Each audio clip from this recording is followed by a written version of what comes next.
Well, good morning, everyone. I know you've actually already been greeted downstairs in the incredible session that we had with the Secretary and Chairman Thornberry and the Bill has already given. We're making him do double or maybe triple duty today, so we really appreciate his support.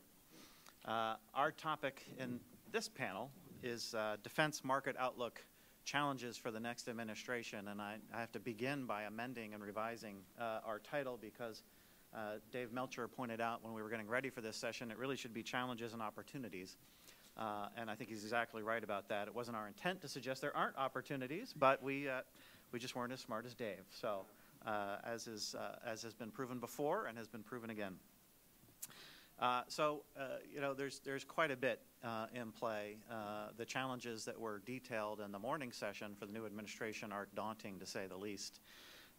And all of those challenges are going to come into play and have an impact on defense industry and on the way that U.S. national security capabilities are developed, are purchased, are used, and the way in which that happens in a global supply chain, a global market, and a global environment. So we're going to explore that a little more deeply and get into a little more specificity and depth, I hope, with this panel.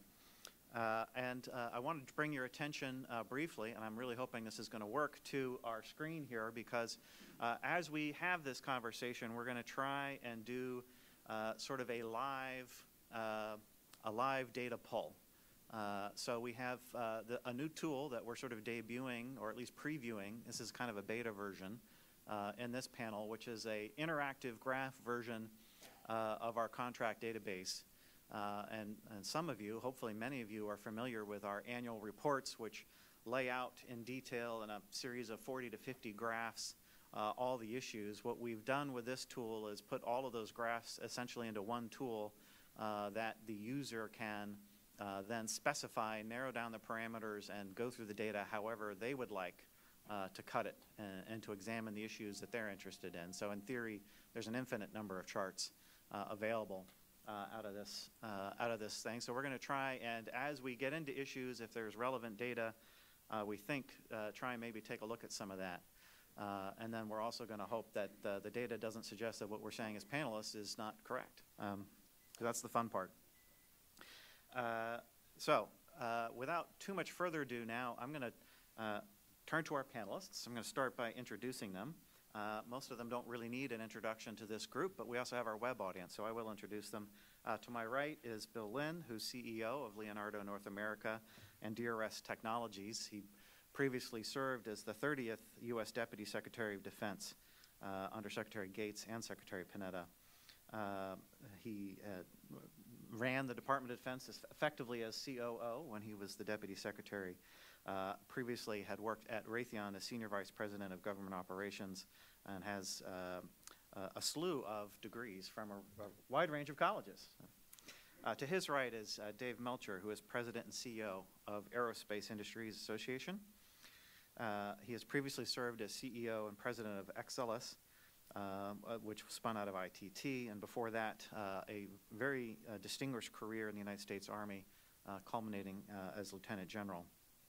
I know some interesting times working in the G8 community, also with Dr. Hamry for portions of that. To his right is Heidi Shyu, former Assistant Secretary of the Army for Acquisition, Logistics, and Technology. She, prior to that, worked at Raytheon in their Space and Airborne Systems as a Corporate Vice President of Technology and Research. She is currently serving as a board member of the Aerospace Corporation and I believe a variety of other companies, or at least one other that I know of. And to her right is Joe Benkert, who is a Vice President of the Cohen Group. He previously served as Assistant Secretary of Defense for Global Security Affairs. He specializes in defense-related issues, including building capability of U.S. allies and security cooperation. He is a career naval officer, retiring as a Navy captain in 2003. And also has a slew of degrees from a number of distinguished academic institutions, including one that I also attended. We're going to begin the discussion with Bill Lynn. And Bill, over to you. Thanks very much, Andrew. Thanks for chairing this panel, and thanks to CSIS for hosting this, and thanks for giving us the penthouse to have this session. Let me just open things with a few remarks about kind of the context of the defense market and put it in a historical context. I think that we're at the cusp of a third pivot in terms of the structure of that market. The first pivot occurred in World War II when we moved from basically a shipyard, an arsenal, a government-run system that only pulled on the commercial space when there was a conflict, and then sifted back, just like actually the military itself basically demobilized. With World War II, that shifted, and that shift was permanent. We ended up with a bunch of conglomerate-style companies. In other words, all the big manufacturing companies basically had a defense division.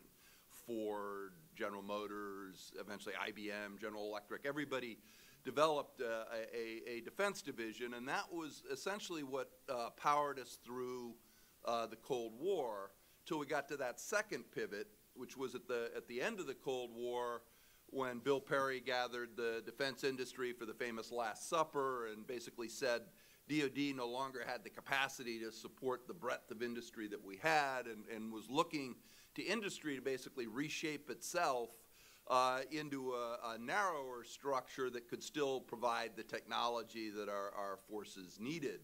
That actually happened. I mean, it was a successful policy initiative, and we ended up with the structure that we have today, which moved really from conglomerates to specialists.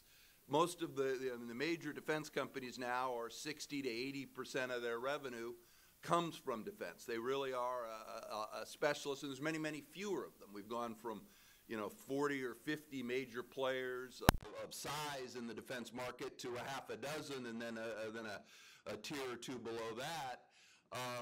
That structure again worked. We pivoted, and we didn't really miss a beat, I think, in terms of maintaining the technological edge that we've had since World War II and all the way through the Cold War. But what I'm suggesting now is that there are forces that are pushing us towards, as I say, a third pivot. Those forces are three. One is consolidation, at least at the platform level. The number of major platforms that the department is buying is getting narrower and narrower. As a consequence, the number of competitors in that space is narrowing down to two, and in some cases, one. Obviously, with aircraft carriers, we're at one. With submarines, we're at two, but they allocate the work, so there's not really a competition between the two. It's an allocation.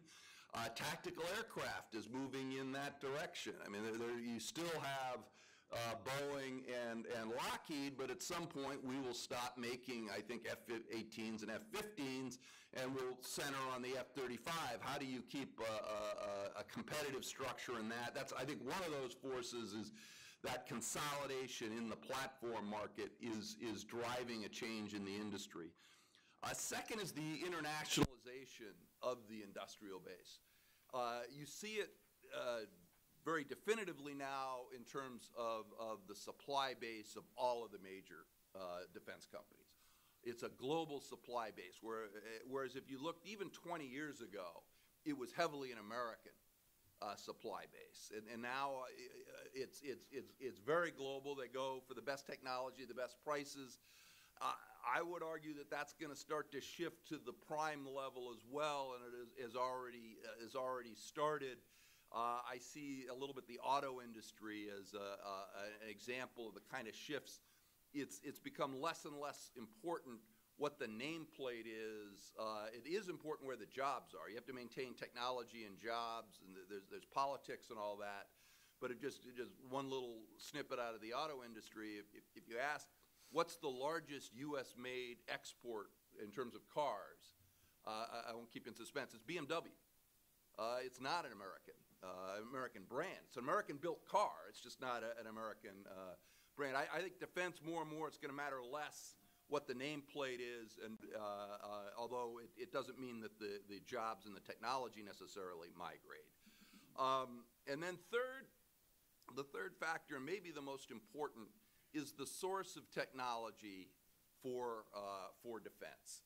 For most of the Cold War, I would argue defense was probably a net exporter of technology. We developed technology inside the industrial base. We applied it to defend military operational needs, but also applied it to commercial needs. I mean, GPS jumps out in that regard. The internet itself came out of a lot of the work DARPA did. So you saw a lot of technologies developed inside a very robust R&D spending, and then were exported. More and more now, you're seeing defense as a net importer, particularly cutting-edge technology. It's 3D printing, autonomous operations, material science, all of these things, nanotechnology. All of these things, the weight of the R&D is more on the commercial side. And so one of the big challenges for defense is how do you pull that technology now into the defense industrial base and operationalize it for military uses? It's a different model. So I think all of those forces are pushing us towards a different type of defense structure. And I think the most important thing for the new administration is to think about how they want to shape it. And their aspiration should be, frankly, in my mind, is to be as successful as the first two pivots. Because both of those were shaped. The Roosevelt administration during World War II set up a series of boards, and they really shaped the defense market structure that we had coming out of World War II. Similarly, Secretary Perry and others with a little bit lighter touch, but nevertheless a conscious effort to shape. I don't know whether either of those two models apply here, but I think the goal does. You want to think about how is it the market, you're going to react to these forces in the market and shape the industrial base to ensure that we don't lose that technological edge. And I think, as I said, I think the most important thing is to just grasp this as an issue. This is not one of these intractable issues. I think this can be addressed. I think we can be successful here. I think we do have time. I don't think we're not heading towards a cliff. But those three forces I mentioned are going to continue to press on the market. The industry is going to have to react. It's going to be very important for the department to have its agenda. I think the agenda is going to have a focus. You're going to have to focus on how do you improve the agility of the structure we have. I mean, everybody talks about acquisition reform. I think the most important thing about acquisition reform is not so much the cost and schedule focus. It's how do you break that iron lock that it takes 7, 10, 12 years to go from beginning to end. The technological developments don't allow that in most or many cases. Second, how do you incentivize R&D investments? There was a lot of talk downstairs about the Budget Control Act and instability. I think that's a significant driver. As long as we have that kind of instability, it's very hard to ask companies to make significant investments in R&D if they don't know what the department's going to buy even 18 months from now. And then finally, and probably the most important one, is that one I mentioned before, is how do you have a structure that allows defense companies to import commercial technologies or allows commercial companies to compete directly?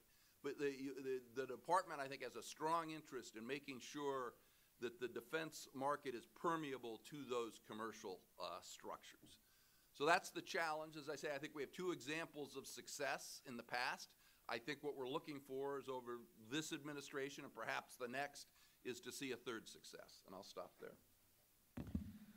Thanks, Bill. And just briefly, since we're going to try this, to illustrate, I think, your point a little bit, we're going to put up the share of contract obligations by vendor and focus specifically on R&D, so the development of next-generation systems. And what you see is there's definitely something going on in the system, to your point about there being an inflection, which is that the big companies are a much smaller share today of next-generation system development. Some of that's just because of the nature of the BCA and the funding pattern, but I think it also shows that there's just fewer of them and fewer systems in development, and I think that's a real dynamic.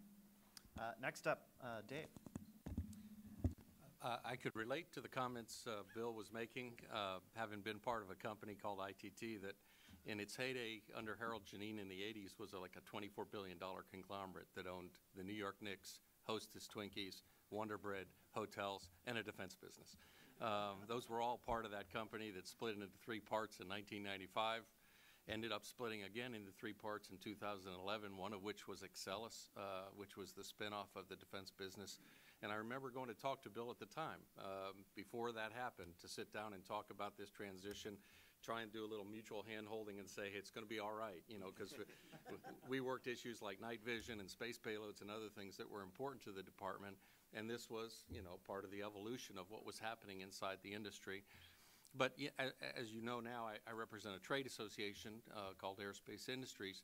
And I just wanted to give you a couple facts about sort of the industry as it sits today. This is an industry that supports 1.7 million jobs across the United States, probably another million more beyond that when you take all the salaries that come out of that employment across our economy. It's about $605 billion worth of sales. It's hundreds of billion dollars worth of exports. And it's about the only major positive balance trade that we have in the U.S. economy internationally at about $82 billion. That's a big impact. And so one of the messages that I have in whatever happens with a new administration or sequestration is this is an engine for this United States economy that can bring a lot of great jobs that pay on average about $93,000 each. This is good work. It's noble work. And for those of you who have ever been in industry, you know that people have a real sense of purpose and patriotism in the things that they do. You know, when it comes to international, Mac Thornberry mentioned FMS. That's an area that continues to be one that's a challenge and potentially an opportunity. The system is labyrinthine, I think, as we know. There's a lot of hoops to get through. It takes too long to get some of the kind of capabilities to customers who are our allies and who are our partners and who need the capability. So in terms of mutual security, that's something that I think a new administration wants to address. But even more than just that, you know, when you look at some of the restrictions on technology transfer that have been in place and are now sort of slowly moving from Cold War standards to maybe more contemporary ones, because whole markets have been created by the things we were trying to prevent. Again, think night vision, space payloads, unmanned aircraft systems, and so forth. If we don't address some of the restrictions that allow us to compete internationally, then we're going to lose a huge opportunity, at least for UAS, for about an $80 billion market that's already being saturated by other countries who will gain influence by bringing that capability to customers that perhaps are our allies. And so I think that's something we want to address. The BCA caps really were addressed, I think, very well this morning. That's a hindrance, I think, to anybody's predictability. Corporate America abhors, unpredictability, just like those who are in government do. We really need to get some stable funding. And one of the things the new administration can do, we talked about it a little bit before we came in here, is they have the opportunity to put a supplemental on the table and say, this is what we want to do to bolster defense spending. It's one of our priorities. I'd even argue that out of the infrastructure spending that's been talked about, it's not just roads and bridges.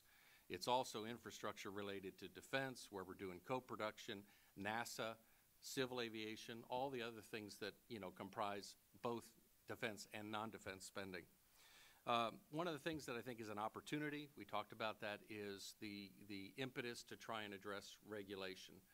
I mean, if you just sit down and you cite some of the things that all of industry has dealt with over the last couple of years, counterfeit parts, cyber compliance, which is still, you know, we're not where we need to be, we all know that, human trafficking, conflict minerals, fair pay, safe workplace, and most lately in the defense community, review of IRAD.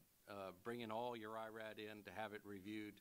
Originally it was approved, but at least reviewed. To me, these are impediments to the kind of innovation that you're actually trying to stimulate. And I think it's a compliance mentality as opposed to a fostering innovation mentality, and that's something that ought to be addressed. And then with respect to innovation, I think some of the things that were proposed in the NDAA are trying to get at cultural change. And we can talk a little bit more about that as we go forward. But I think this industry has really tried to embrace many of the initiatives that are being pursued by the team that's in the Department of Defense now, to include partnering with a lot of companies from Silicon Valley and other places. One thing we got to make sure is that the rules of the game for the commercial marketplace are pretty much the rules of the game for the defense marketplace, because again, it is more of a compliance and regulatory heavy environment when it comes to defense than it is in the commercial arena. And I think that's just something to watch as we go forward. So that's it for an opener. Thanks, Dave. Heidi. Okay, so by the way, I completely agree with. I'm going to turn this off for you. Thanks, Dave. The first thing I want to talk about is the budget instability. So I completely concur with this morning when Mac Thornberry and Panetta. Yes, sir. Can you hear me better now? Okay. The significant budget churn that has happened the last several years due to the 2011 BCA has created enormous amount of, I call it, wasted time within the Pentagon, okay? Because now you have to build not just one budget, which is hard enough. You got to build this POM High, POM BCA, and what will happen in all the what-ifs in between. So you're spending enormous amount of time. What if? What if this? What if that happens? Just very, very frustrating. And this use of CR every single year, you can't start new programs. You can't ramp up production, right? It creates significant amount of churn within your programs. On top of that, your industry partner is sitting there waiting, not knowing what's going to happen next, right? So terrible, terrible idea having this budget instability. That's number one priority to fix. In the area of modernization, I would say the equipment modernization account, especially in the Army, has taken the biggest hit in the last several years as the budget started to come down rapidly. Okay. So I personally feel that a two-pronged approach is absolutely needed to modernize our weapon systems, to confront the advanced threats from nation states that's proliferating, okay, and we're seeing that, and as well as the lower tech asymmetric threats we'll continue to see, and that's not going to go away, right? The IEDs are not going to stop. Suicide bombers are not going to stop. There's going to be a proliferation, exponential increase in UAVs, right? So those are the things we need to continue to invest in to counter, okay? So there's a whole lot of stuff in my mind to counter the nation-state threats that I personally have had a discussion with Eric Fanning before I left, as well as with the chief. We absolutely got to modernize and integrate our air and missile defense, okay? We can't just continue to peanut butter the funding a little bit at a time. We've got to develop assured PNT, okay? A position, nav, and timing. We need to integrate cyber defense with cyber offense and integrate that with electronic warfare. We need longer range weapons. We already see our adversary developing longer range weapons. We need to do the same, okay? We need to integrate multifunctional, multimodal, multi-phenomenology into our sensors to give, because single mode is simply not going to work. We need assured communications. These are just a snapshot of stuff we critically got to invest in. Okay. To counter asymmetric threats, I'll touch upon some of them, right? Countering IEDs, robotics. Instead of put a soldier in harm's way, robotics. Okay. Countering UAVs, I talked about. We need integrated aircraft equipment to enhance our survivability. It is very cheap and very asymmetric using an RPG to shoot down a helicopter, right? Or using a missile to shoot down a plane, okay? We need integrate your sensors with the visualization tools to enable our ability to see through degraded visual environment. So we can fight in any environment, okay? So those are just a few things, okay? I do want to touch upon acquisition. Okay? acquisition reform absolutely need to focus on reducing the bureaucratic processes that's inherent in the building, okay? Right now, what I've seen in the 5 years and 2 months, almost 3, in the building, was the sequential review process that goes on within the building, okay? From each service, then going up to OSD. So what'll happen is you get a program management. If you try to make it through a milestone review, you have made dozens of trips because dozens of people can ask for a briefing, okay? So now you think about the dozen of trips he has to make into the Pentagon to get all the stakeholders aligned, so by the time you get into a meeting, you'll get a thumbs up, rather than, oh, I don't agree with this, go back to the drawing table, which will take you at least 6 months to get back on the calendar of senior leaders. Painful, painful process, okay? The second critical thing that I see that absolutely has to change is the total, I see the lack of alignment and accountability between the functional organization and program management. In industry, the functional organization know that their job is support the program manager and make it succeed. Not in the Pentagon. Everybody has different roles. Everybody looks at the world through their soda straw, and they are not aligned, okay? For example, I'm gonna give you one example, contracting staff shortfalls. One PM has said, I need to let a contract. I've got $400 million at stake. I need to award this contract. Well, that particular contracting center was short of 42 staff. Can't award the contract. If you can't award the contract, you lose the money, right? And your schedules start to slip out already, okay? That's just one example. Testers, they can demand testing anytime that they want. They have no responsibility in terms of budget or schedule to the program execution. So therefore, no, I don't like this one little wee bit of things. It didn't quite satisfy my criteria. Come back for another test next year. Well, your program just slipped a year, okay? So, and I've seen testers totally unwilling to share test data with the program manager until the final report is written. That's a 6 months process.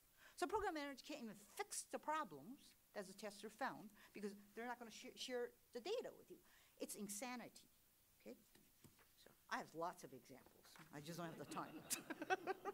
Okay. In the Cold War acquisition process that we've talked about, makes it extremely difficult to be agile and adaptive with the threats that's happening today, okay? Well, why?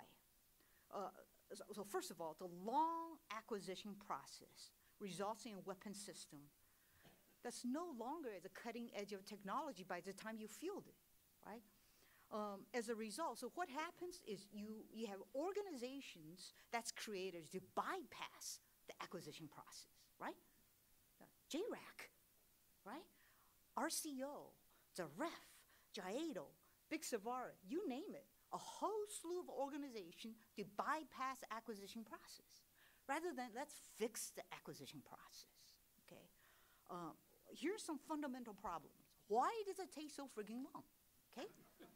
Okay, you can't buy anything unless there's a requirements document, right? Well, it can take 2 years to write and approve a requirements document. And the requirements document demand that you have a crystal ball, you know exactly what you want perfectly. Well, that never happens. So requirements always change. And when requirements change, when you're middle of design, stretches out. It'll cost more and stretches out the schedule, okay? The current year budget was locked 2 years ago, right? You don't have flexibility. If you see something you really like, you want to buy it, well, let's plan it for the next POM, right? Which is 2 to 3 years down the line to start the process of planning, right? It takes 2 years within the process today from an approved acquisition strategy document to a contract award. All the steps that you gotta go through. You issue a draft RFP, you have to hold industry day, formal RFP release, receiving proposal, doing evaluation, doing source selection, contract review board, congressional notification, I'm just mentioning a few of the steps to contract award. This is why it takes 2 years to even award a contract. Meanwhile, you got contractors wrote your RFP. You're sitting there twiddling your thumb, paying your staff, hurry up and wait. Okay? To insert the latest innovation into a program, which was not planned, good luck. Okay? Because you have to change your program strategy now, right? In midstream, which creates incredible major upheaval in the program plan, with a risk of losing your funding with your current plan, current program funding. This creates institutional resistance to change. Don't perturb my program, I'm executing it. Oh my God, you want this new thing, widget to be added? Start from scratch again, okay? So this is why it takes so freaking long, okay? Just a few examples. And I will wrap up by saying, stop treating the defense industry like they're your adversaries, which, and stop the micromanagement, okay? You've got to fundamentally understand that the capability that's brought to a warfighter is enabled by our defense industry. It is not created by the government, right?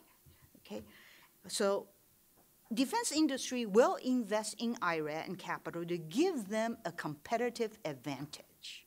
Stop micromanaging their investment. It is absolutely non-value added bureaucracy. I can tell you, nobody in the government knows what the hell you're trying to do because you're innovating on your IRAD. You can't even find a person who can even understand what you're trying to do, much less, yeah, that sounds right, okay? Industry will make money on some program and lose money on some. So why is the DOD trying to limit the profit margin on one program at a time, right? It's just, these are things that I think it needs to be changed, okay? LPTA, it's a race to the bottom. Lowest bidder wins, so what'll happen? You'll hire inexperienced people on the program, and program blows up, you're wondering what happened, okay? You got LPTA, you got what you asked for, right? Commercial item determination consume enormous amount of time from contracting folks and the vendor who subjugated to this investigation. A herd of people is going to come down, descend upon your company, and spend lots of time within your company scrutinizing your books. I haven't seen the return on investment on that. Okay, so how do you get capability faster as a warfighter? I'll wrap it up. Andrew's giving me the dirty look. Okay. Use mature technologies. Enable more prototyping. Buy limited quantity. Don't buy 2,000 airplanes, all have to be identical.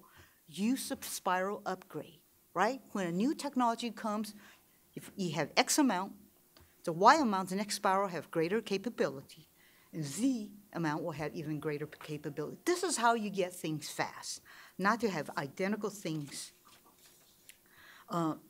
Allow the program manager to hold a reserve fund. The program manager has no ability to hold a reserve fund because it's, quote, early to need. And your money that's sitting there as reserve, something blows up, is taken away from you, right? So final thought for the incoming administration, bring in leader with industry experience, business experience into the DOD. Then take the time to figure out what is inherently broken that's inside the Pentagon today. Allow movement between industry and government, because you know what, you need that. You need industry folks who understand how to run things efficiently to go into the Pentagon to help them out, okay? You've got to partner with industry and don't treat them like an adversary. I talked about you've got to streamline the acquisition process because you could have a undersecretary of research and engineering who will not do one iota of good if you can't change the bureaucratic process, because the latest technology cannot be inserted in, okay? And hold all the stakeholders accountable. You've got this very, very long acquisition bus with all the stakeholders sitting on it, with the PM being the bus driver, but every stakeholder has a steering wheel and a brake, okay? And you're only trying to hold the PM responsible. It's a non-starter. Okay, that's it. Sorry. Can I give you a hug? Well, thanks, Heidi. And you did warn me you had some things to get off your chest, but very interesting things. I just want to highlight, Gabe, if you would, narrow down this chart down to 2009, so when the drawdown started, just to highlight what Heidi was talking about, which is the drawdown. Now, the overall defense drawdown was about 28%, but the drawdown in contract obligations is steeper. It's more like 35%. Then if you narrow it down to R&D contracts, what you see is that it's steeper yet. It's actually a 50% reduction. And then, because I can't resist, just to Heidi's point, if you just look at Army, as she mentioned, it's actually over 70% decline in R&D contracts. So the budget cuts of 28% translated to a reduction of over 70% in Army R&D. And so I think that's underappreciated. So thank you, Heidi. Next up is Joe. Thanks very much. So let me say a few things about a narrower subject, which is defense trade, and the several things which are either inhibitors to defense trade or enablers of defense trade. And based in part on personal experience in the Pentagon, although I will say my experience in the Pentagon was about 7 years ago, so the level of passion of what I'm about to describe is probably not quite the same as what you've just heard, deservedly from Heidi. I won't make the case for why defense trade is good. I mean, we can have that discussion, but I think to this audience it probably doesn't need to be made, and defense trade clearly is one of the real bright spots in the overall trade picture for the United States. Secondly, there is a big political context in which defense trade takes place, and we heard, I think, a lot about that this morning from both Secretary Panetta and from Chairman Thornberry. Defense exports are shaped by a process that depends, among other things, on the perception that the United States is a reliable partner, and then as a second order point, the perception that the United States is a reliable partner in the defense trade sphere, that we're a reliable partner for defense goods and services and products, and that we can deliver those products that are, first, the best in the world, secondly, we can deliver them in a timely manner, and third, that we won't shut the spigot off that some years down the road that leaves the partner high and dry. There seem to be, I think, sort of two schools of thought on how the new administration can impact defense trade, right? It's sort of a big picture level. And one would be that, well, so given what the president-elect said on the campaign trail, allies are all going to step up to the plate and spend more money. And I mean, in fact, there is some evidence that this is true, although I think in Europe this has been true now for the past year or two anyway. And that therefore there is a greater opportunity for U.S. industry to arm the allies. The other point of view, and the truth is probably somewhere in the middle as always, is that the allies' increased defense spending will go to benefit their own industries, in part because of a worry about the U.S. being a reliable partner, given some things that were said on the campaign trail. And so this political context overshadows what I'm about to say, and clearly what the administration says, and probably more importantly, what the administration does, affects this political context in which defense trade takes place. But what I want to talk about are a few things in the sausage-making machinery that supports defense trade that, regardless of the political context, have an effect on how we do in the defense trade business. And three things in particular that I'll touch on briefly. The first is the organization of the Department of Defense, and particularly OSD. The second is export control reform. And the third is FMS, everybody's favorite whipping boy. So first on the organization of the Department of Defense and authorities for the Department of Defense. So the current National Defense Authorization Act, which will be voted on here shortly, puts OSD organization on the defense trade plate in a very prominent way, although it's not immediately obvious when you look at this organization. So, and the thing that I am principally talking about is the disestablishment of the Undersecretary for Acquisition, Technology, and Logistics and the creation of two new undersecretaries, one for R&E and one for acquisition and sustainment. And the motivation, obviously, as is, I think, spelled out, is to have the department do a better job in promoting innovation, developing new technology, and being able then to proceed to acquisition in a more efficient way. And obviously, the jury will be out on whether the organization does that or not. The thing that I would point out is this organization also, this reorganization will also affect the role of OSD in the defense trade space, probably inadvertently, but it will. And so, for example, decisions have to be made about things that affect defense trade. So in the new organization, what happens to the parts of AT&L that are responsible for international cooperation and armaments cooperation and cooperative programs? I mean, for example, AT&L was the driving force behind the actual implementation of the Defense Trade and Technology Initiative with India. So what happens to initiatives like that in an organization where you've now sort of fragmented the responsibilities of AT&L?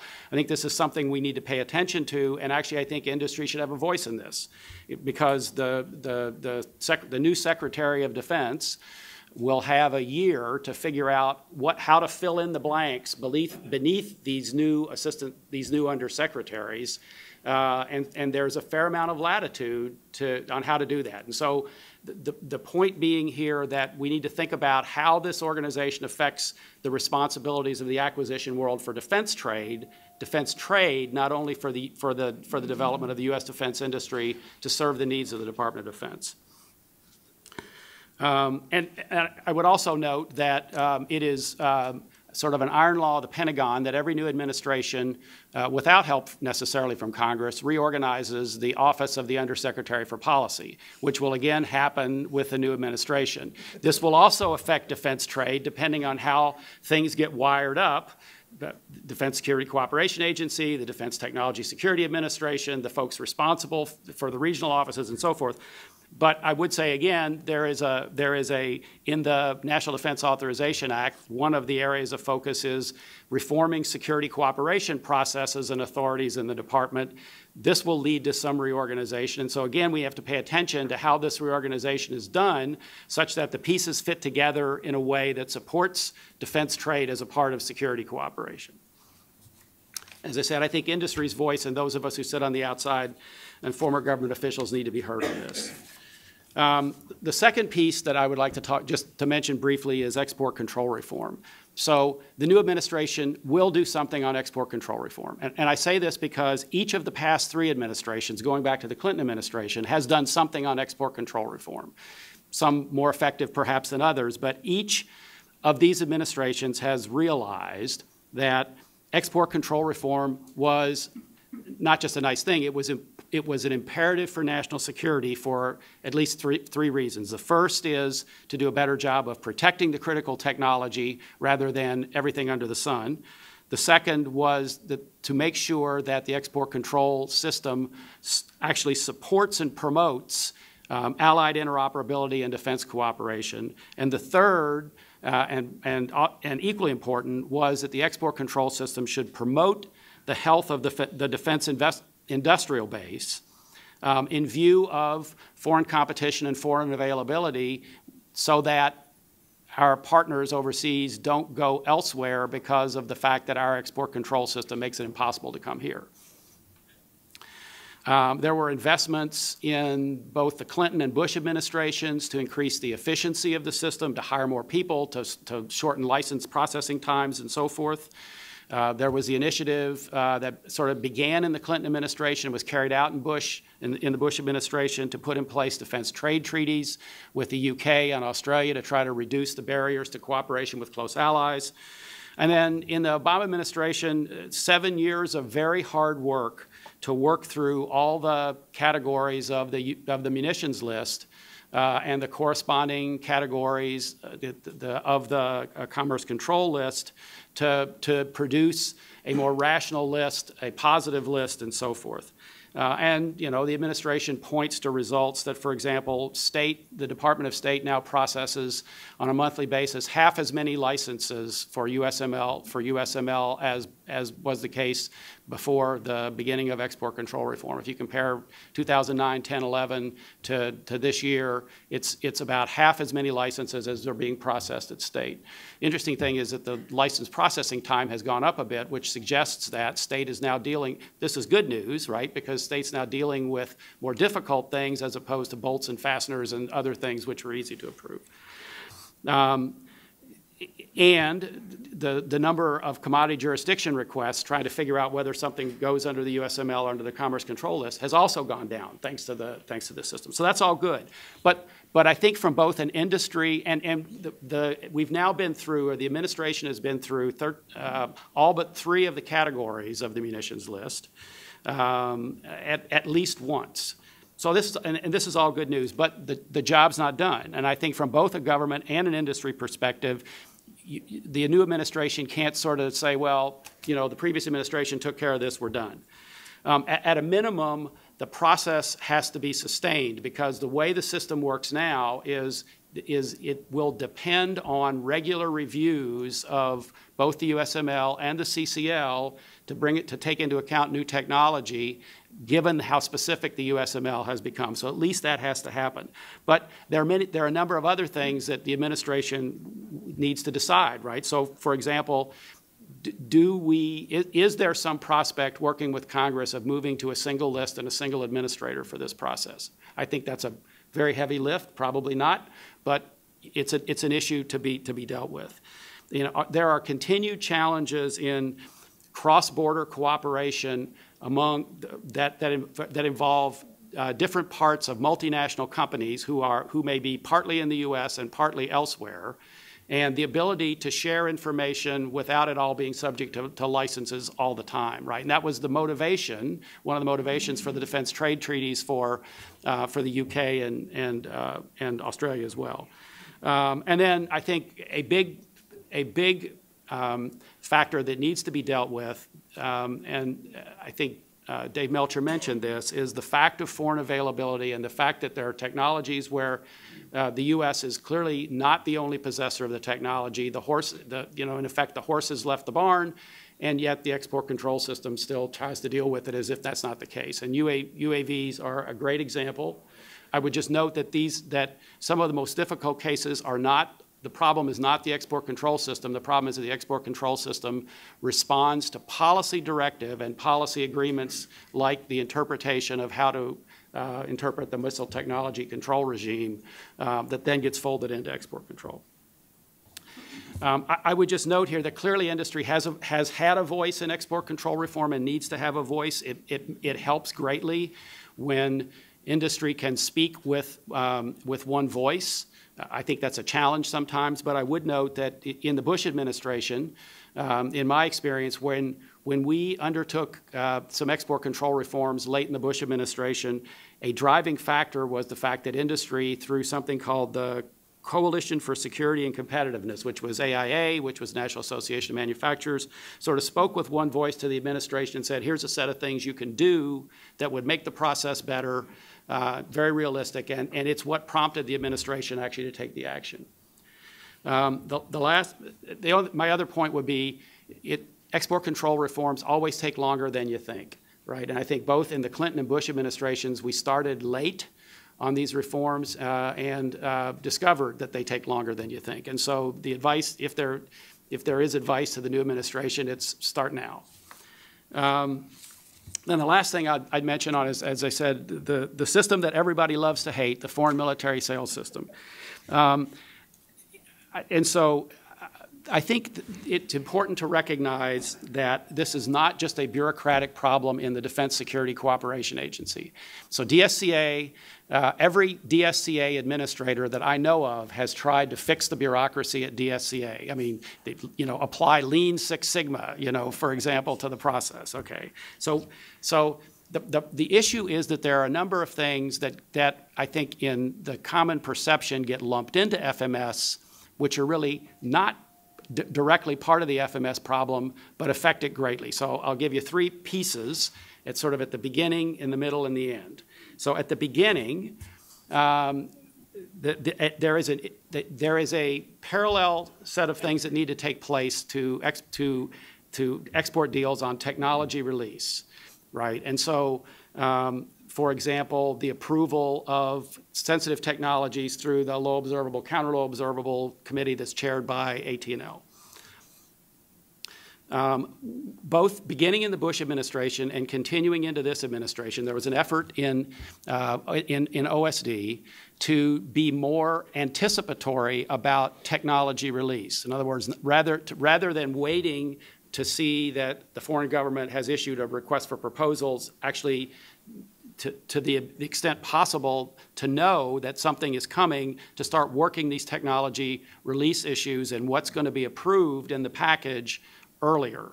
And so there's been progress in this, but this is another thing that's not done and needs to be addressed. And again, given the fact that of the AT&L reorganization, needs to be thought of in how the pieces are stitched together under the new two undersecretaries. So that's one piece. That's on the front end.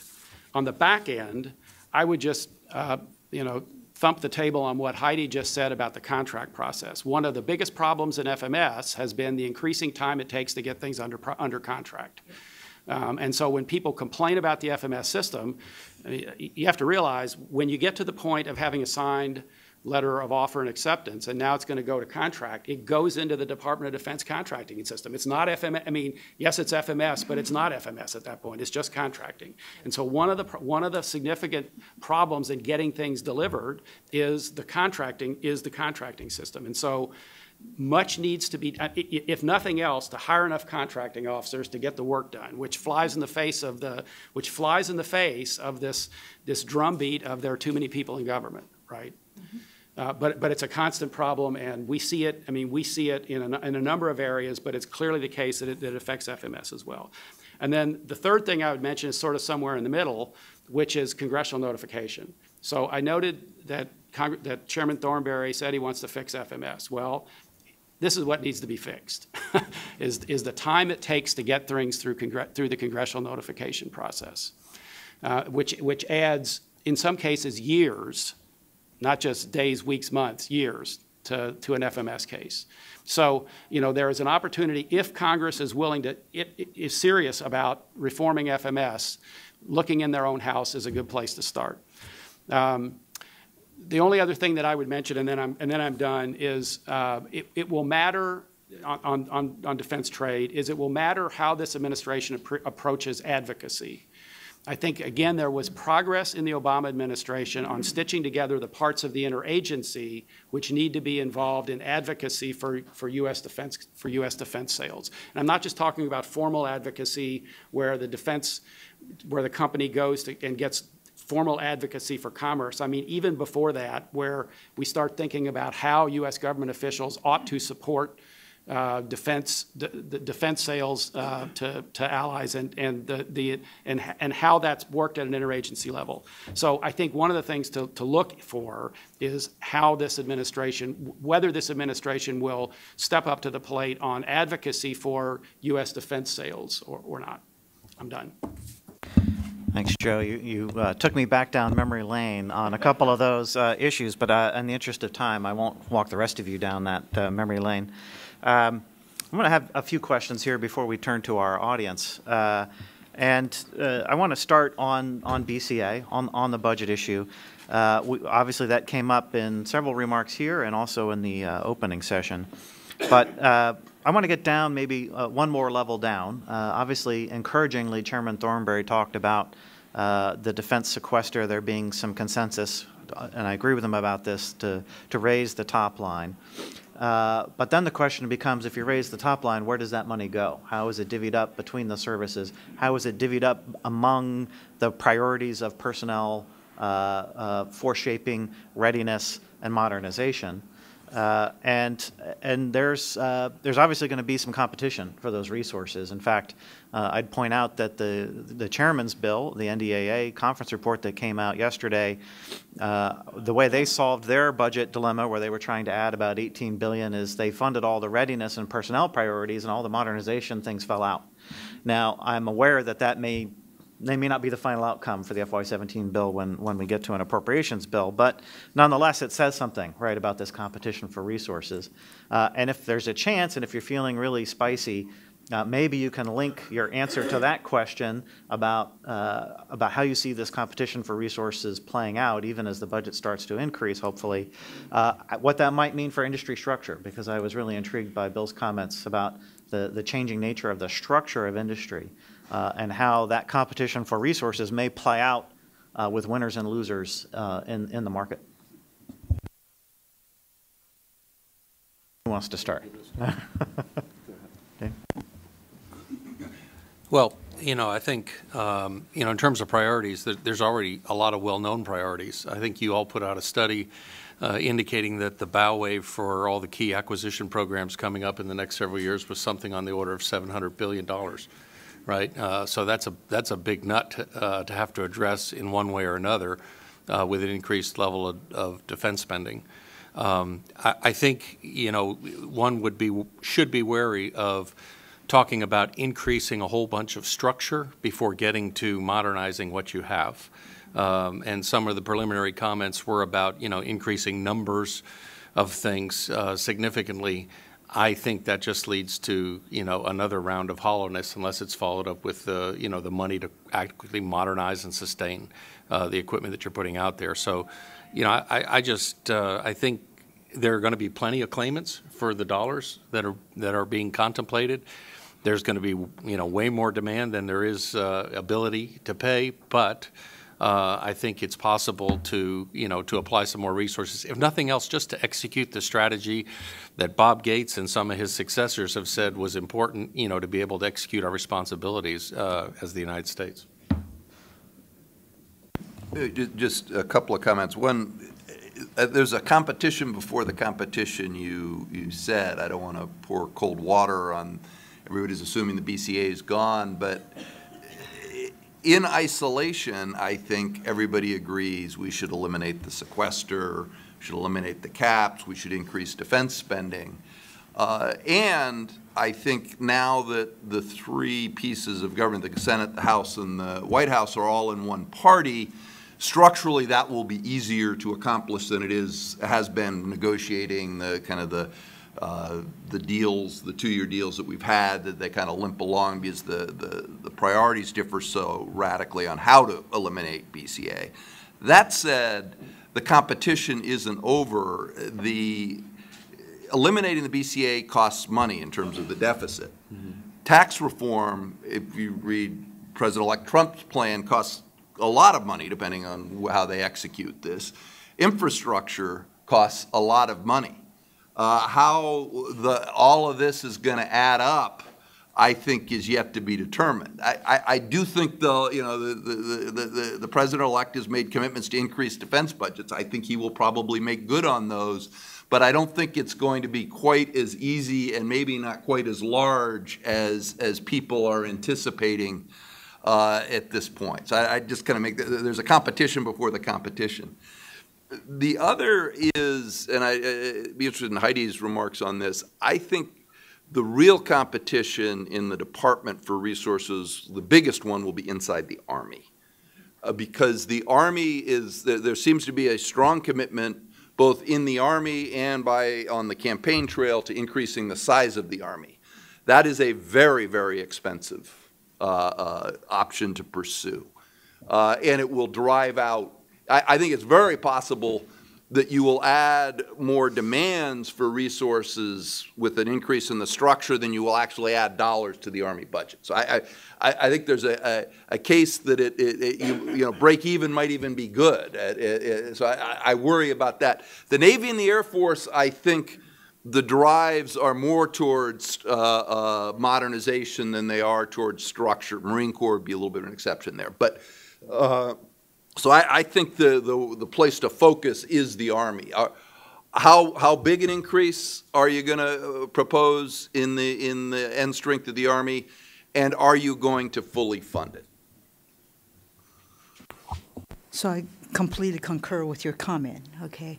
And as I have seen, as the manpower started to come down within the Army's budget,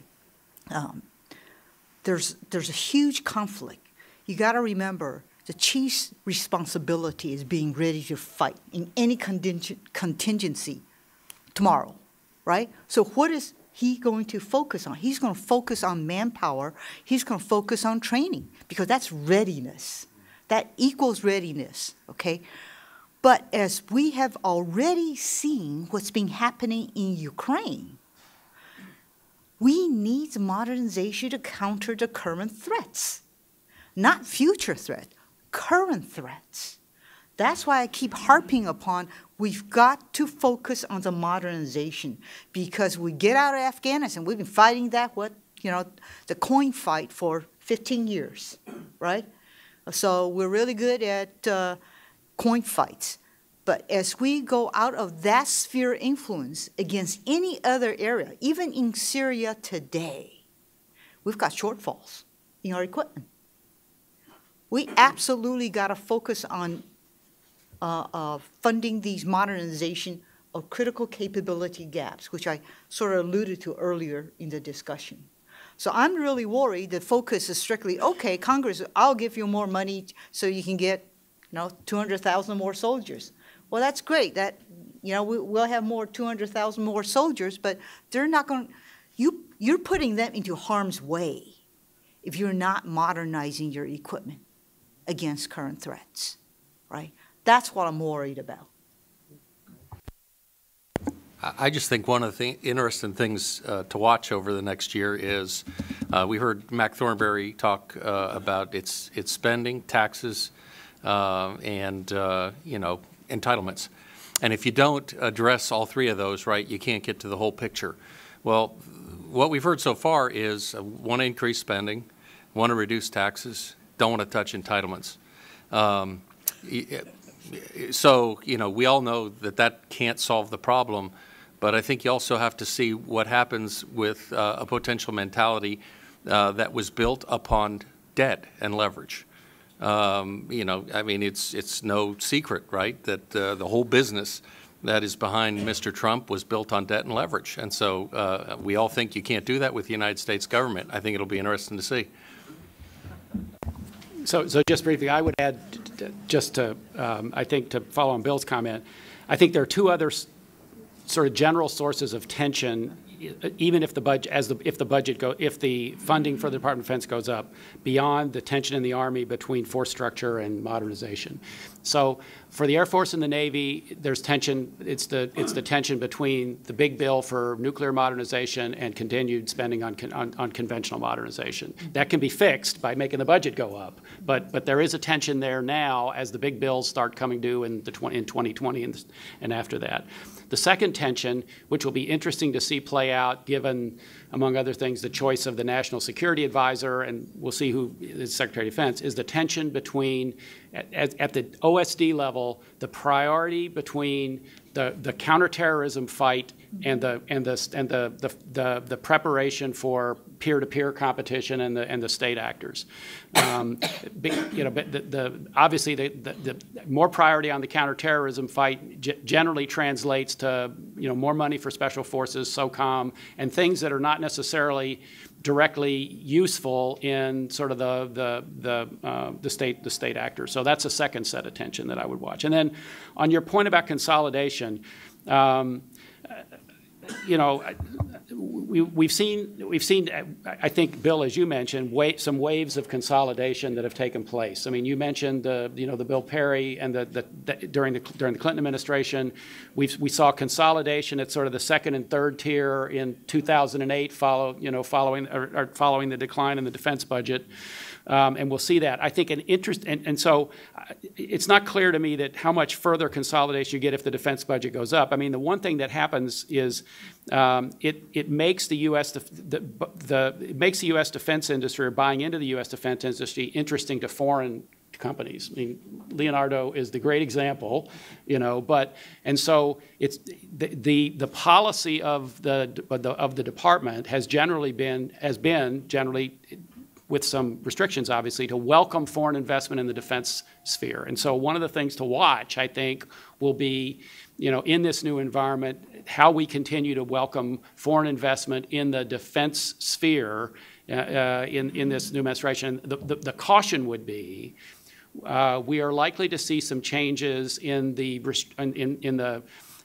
regulation of foreign investment in the U.S. through the Committee on Foreign Investment in the U.S. driven by China. And so the issue will be, and the concerns about Chinese investment. So the issue will be to make sure that if people muck around with CSIS, that you don't somehow undo the ability to have useful foreign investment in the defense industry, that we don't throw the baby out with the bathwater. That's it.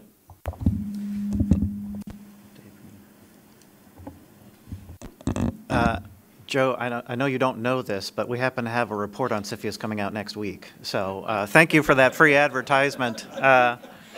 Stay tuned. And everybody should pay attention to what's in the CSIS report, because it's good. Okay, I want to turn to audience questions. There's a rich topic still to be explored, but the first hand I saw earlier was back here. Why don't we come in the back?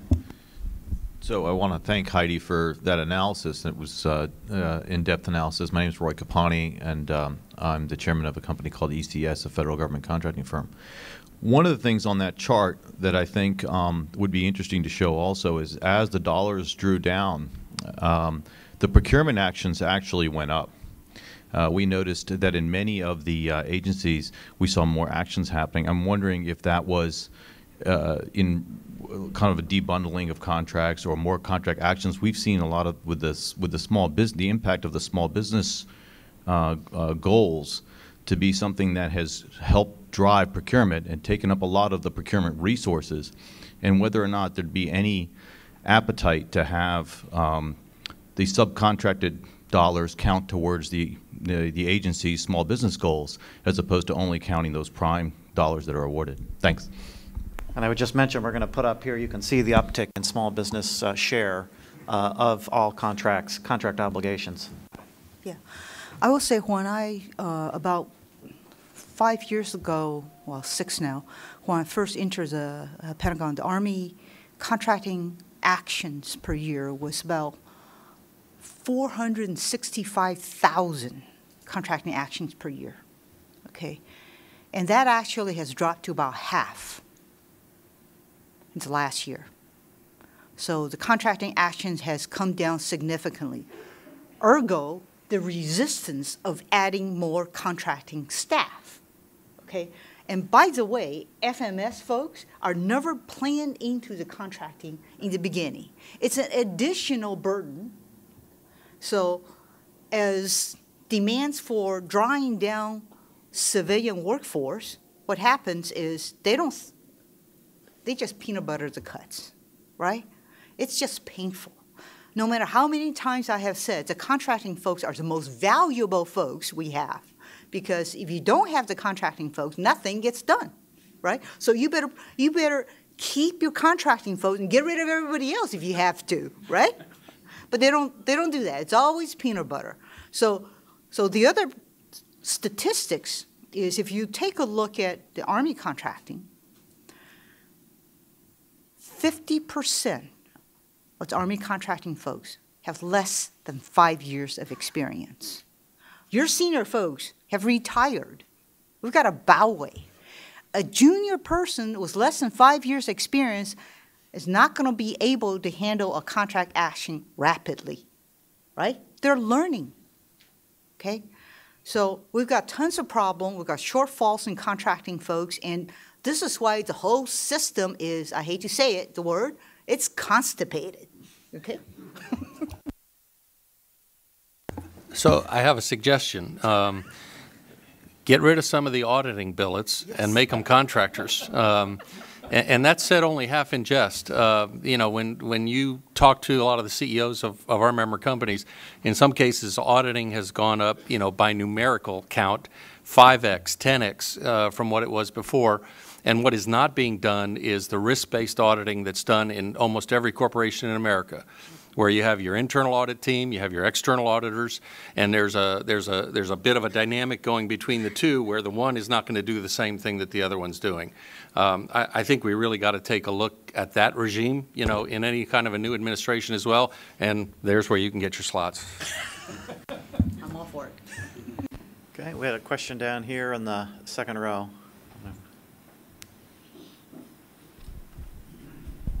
Will Embry from DynCorp International. If I could just piggyback onto David's comment, I think everybody here understands that even the best of companies support auditing and oversight. You know, and as a taxpayer, we want to make sure that people don't do bad things and don't do things by mistake. But you know, given your concern about this and ours, what's the message to the new administration, both in Congress and in the administration, on how to reduce the duplicity, no, that's the wrong word, the duplication of the oversight functions? Yeah, is there something, Dave, that's driving, or anyone that's driving this increase in audit activity? So inherently, you have a very risk-averse system. Any one program, any one contractor, something happens, it blows up. And guess what happens? More rules, more regulation, more laws. And everybody now has to suffer the consequences of one bad apple, right?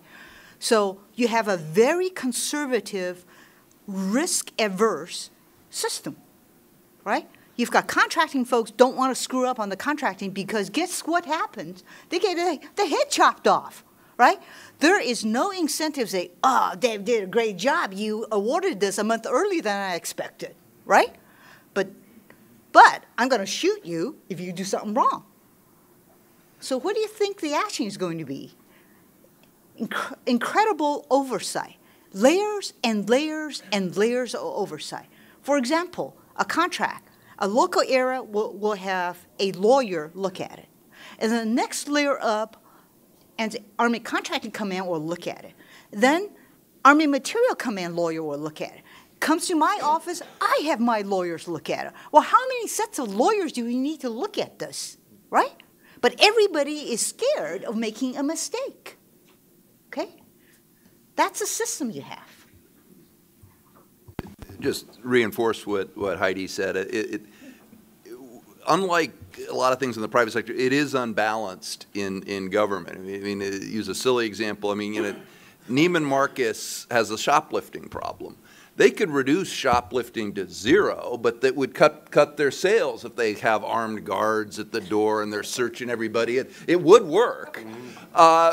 We do that. We search everybody. We have armed guards. I mean, that's and there's no balancing in kind of how does the potential for fraud or abuse or misallocation actually affect the bottom line of the department. We don't look at it that way. Obviously, you want to protect the taxpayers' money, but you've got to have a materiality test. You've got to have a sense of proportionality. But the public spotlight, the congressional spotlight, makes it very, very hard. When I was CFO comptroller of the Pentagon, we had an Air Force Master Sergeant write a check for a few $100,000 to a shell company of his girlfriend.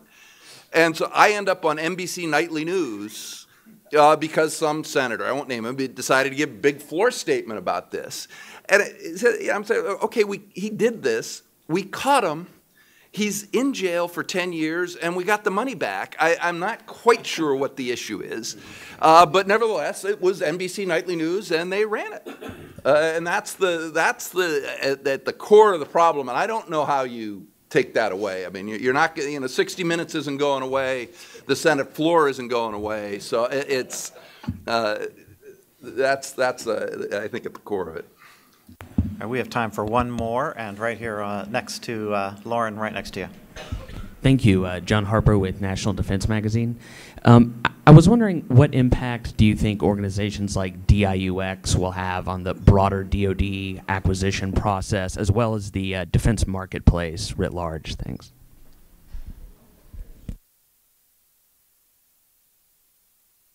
Add on. You know, I know DIUX in a couple manifestations has been an attempt to try and really be like a scout, you know, and see what kind of technologies are out there in the marketplace. I actually think that there's a lot more innovation coming from the companies themselves and the Strategic Capabilities Organization, which was stood up, which was a different animal, looking at what are the capabilities that we have within the department today that can be enhanced, repurposed, used in another way, maybe with not an extensive amount of investment in order to get some great new capability out of it. I think that's been a real launch forward. It's about $1 billion budget now. It'll be interesting to see whether that transitions over to a new administration. DIUX, I think, is going to have to be, you know, a new SecDef is going to have to be convinced that they're getting bang for the buck out of that investment. I don't know yet, but I don't think I've seen it, you know, at least from an industry perspective. Maybe from a little different perspective. I think the importance of DIUX is not the office itself. It's not the presence in Silicon Valley. I think it's the recognition by the department's leadership that it has to have a broader canvassing for technology, that it has to look in more places for technology. This is the point I was making about commercial technology. Whether DIUX itself is working or whether it's going to continue, I think is less important than does the new administration, the new leadership at DOD have that recognition. And if they have a different way of attacking it, a better way, great. But I think you do have to attack that problem. I will make the comment that I know what Ash Carter is trying to do is bring innovation faster into the Pentagon, right? So everybody's wholehearted concurs with that concept. I still talk about the inherent acquisition process. That's there. That you know, I hate to use the word constipated, but it is, right? It's lethargic. And things don't move fast. I talked about the requirements taking 2 years. You know, all the stuff that takes so long to get done. Until you fix the process that's inside, you can't get a new idea into a system. Right? So you could have Einstein being there, and guess what? You still can't get it into your weapon systems. That absolutely has to get fixed. You got to get somebody who's going to be bureaucracy buster in there, who understand the bureaucracy that's inherently in there, and streamline that. Okay. Well, thank you, Heidi. Thanks to the whole panel. And we have come to the end of our time. I want to make sure folks have time to get down to the next panel session of their choice. Please join me in thanking our panelists for a great discussion.